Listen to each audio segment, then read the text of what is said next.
Thank you very much. Thanks for hanging in there. My name is Paul Berg, and I help lead some of our largest client partnerships, as well as our ongoing industry research. Gallup conducts one of the largest banking studies in the US, and I want to share with you our findings across some key areas. We're going to talk about customers' engagement with their banks, the implications of their experiences across channels and touch points. We're going to talk about some patterns around digital usage, particularly around complex transactions and what banks are and are not doing around digital education. And finally, we're going to talk about a worthy North Star that we call financial well-being. So let's jump in. This slide should be very sobering to us in this room. Only 1 in 5 customers is emotionally connected to their primary bank. That means that 4 in 5 are either or actively against you. This is a huge opportunity and massive threat for what it means in terms of share of wallet and long-term relationships. And one of the primary drivers that we see of engagement is their experiences across different channels. Interestingly, no matter how engaged a customer is with you, we see that channel usage is about the same. It's just over 5.5 channels on average. What's fascinating, though, is if you look here, that dark green, fully engaged customers are extremely satisfied with about all but one connection or touch point they have with you.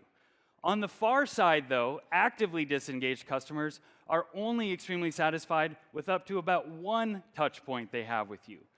So here's the message. It's about consistency across experiences, not the volume or winning in one of those experiences.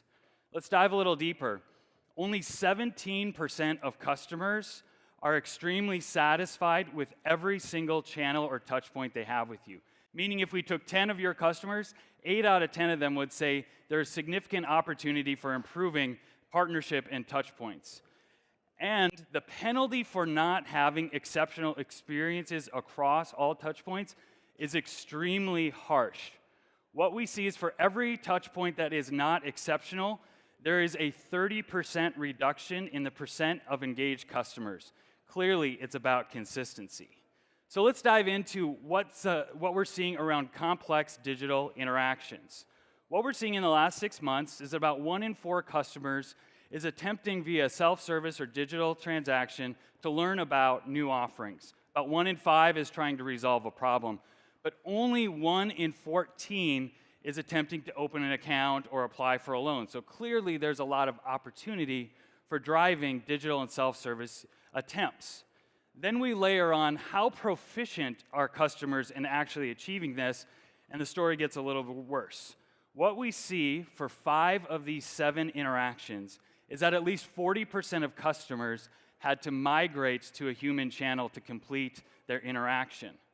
So this brings us to an incredibly important metric that we at Gallup call your true digital quotient. You should know what this is for every single one of your key journeys and encounters.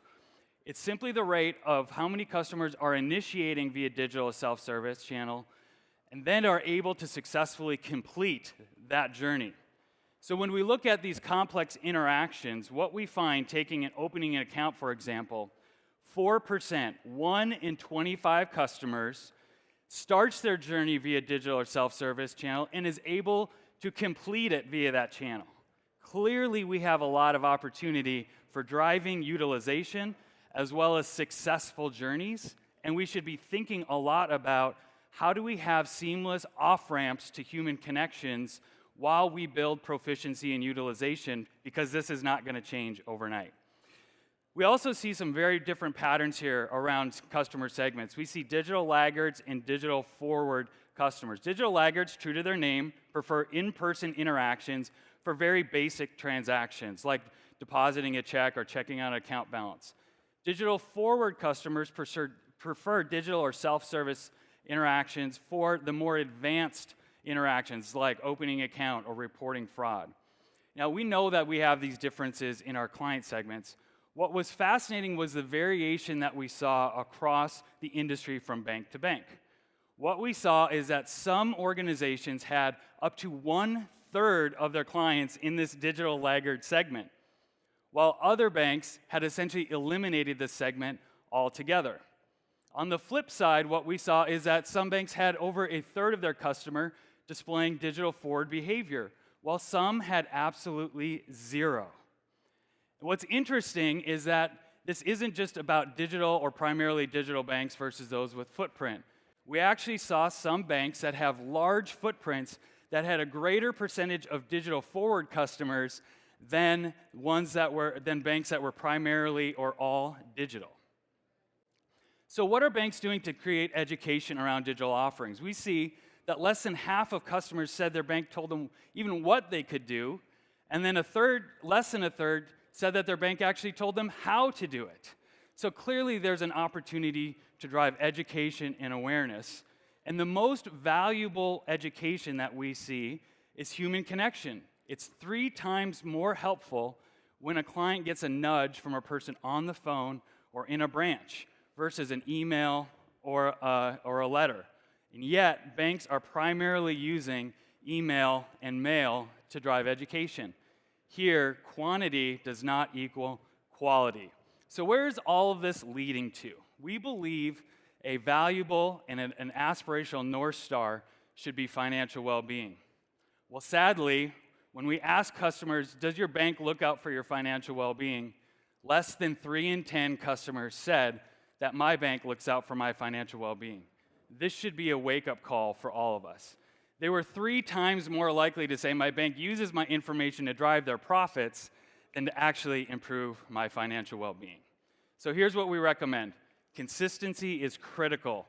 Yes, we should be digital first for basic and complex, and digital is great until it isn't.